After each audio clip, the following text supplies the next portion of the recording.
ವಿಶ್ವದ ಅತಿದೊಡ್ಡ ಪ್ರಜಾಪ್ರಭುತ್ವ ರಾಷ್ಟ್ರವಾಗಿರುವ ಭಾರತದ ಆತ್ಮ ನಾವು ಅಂಗೀಕರಿಸಿರುವ ಸಂವಿಧಾನವಾಗಿದೆ. ಈ ಹಿನ್ನೆಲೆಯಲ್ಲಿ ನವೆಂಬರ್ 26ರಂದು ಸಂವಿಧಾನ ದಿನ ಎಂದು ಆಚರಿಸಲಾಗುತ್ತದೆ. ಅದರಂತೆ ಮುದಗಲ್ ಪುರಸಭೆಯ ವತಿಯಿಂದ ಆಚರಣೆ ಮಾಡಲಾಗಿದ್ದು, ಸಂವಿಧಾನ ಪೀಠಿಕೆ ಹಾಗೂ ಸಂವಿಧಾನ ಶಿಲ್ಪಿ ಡಾಕ್ಟರ್ ಬಿ.ಆರ್. ಅಂಬೇಡ್ಕರ್ ಅವರ ಭಾವಚಿತ್ರಕ್ಕೆ ಪುರಸಭೆಯ ಅಧ್ಯಕ್ಷರಾದಂತಹ ಮಹದೇವಮ್ಮ ಗುತ್ತಿಗೆದಾರ್ ಮೇಣದ ಬತ್ತಿ ಹಚ್ಚುವ ಮೂಲಕ ಗೌರವ ಸಲ್ಲಿಸಿದ್ದಾರೆ. ಸಂವಿಧಾನ ರಕ್ಷಣೆಗೆ ಎಲ್ಲರೂ ಒಗ್ಗೂಡಬೇಕು. ಸಂವಿಧಾನದ ತತ್ವಗಳು ಮತ್ತು ಪ್ರತಿ ಚಿಂತನೆಯನ್ನ ರಕ್ಷಿಸಲು ಜನರೆಲ್ಲರೂ ಒಗ್ಗೂಡಬೇಕು. ದೊರಗಪ್ಪ ಕಟ್ಟಿಮನಿ ಪುರಸಭೆಯ ಸದಸ್ಯರು ಹೇಳಿದ್ದಾರೆ. ಭಾರತೀಯ ಸಂವಿಧಾನ ಪ್ರಸ್ತಾವನೆ ಭಾರತದ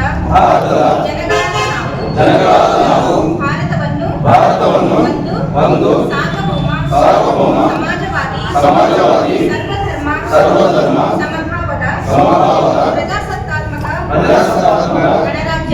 ಗಣರಾಜ್ಯವಾಗಿ ರಚಿಸಲು ಮತ್ತು ಅದರ ಸಮಸ್ತ ನಾಗರಿಕರಿಗೆ ಸಾಮಾಜಿಕ ಆರ್ಥಿಕ ಮತ್ತು ರಾಜಕೀಯ ನ್ಯಾಯ ವಿಚಾರ ಅಭಿವ್ಯಕ್ತಿ ವಿಶ್ವಾಸ ಧರ್ಮಶ್ರದ್ಧೆ ಮತ್ತು ಉಪಾಸನಾ ಸ್ವಾತಂತ್ರ್ಯ ಸ್ಥಾನಮಾನ ಹಾಗೂ ಅವಕಾಶ ಸಮಾನತೆ ದೊರೆಯುವಂತೆ ಮಾಡಲು ಮತ್ತು ವ್ಯಕ್ತಿ ಗೌರವವನ್ನು ರಾಷ್ಟ್ರದ ಏಕತೆಯನ್ನು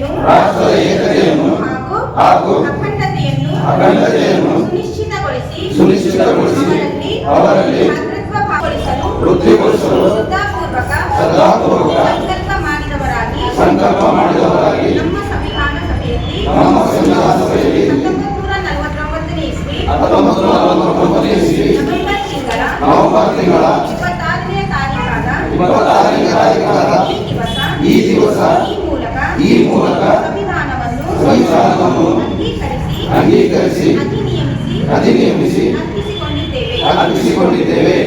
ಈ ಸಂದರ್ಭದಲ್ಲಿ ಪುರಸಭೆಯ ಅಧ್ಯಕ್ಷರಾದ ಮಹದೇವಮ್ಮ ಗುತ್ತಿಗೆದಾರ್, ಸದಸ್ಯರಾದ ದುರ್ಗಪ್ಪ ಕಟ್ಟಿಮನಿ, ಗುಂಡಪ್ಪ ಗಂಗಾವತಿ ಹಾಗೂ ದಲಿತ ಮುಖಂಡರಾದ ಶರಣಪ್ಪ ಕಟ್ಟಿಮನಿ, ಬಸವರಾಜ ಬಂಕದಮನಿ, ಬಸವರಾಜ್ ಸೇರಿದಂತೆ ಇನ್ನಿತರರು ಇದೇ ವೇಳೆ ಹಾಜರಿದ್ದರು. Bureau report Manjunath Kumbar, BV5 news Kannada, Mudgal.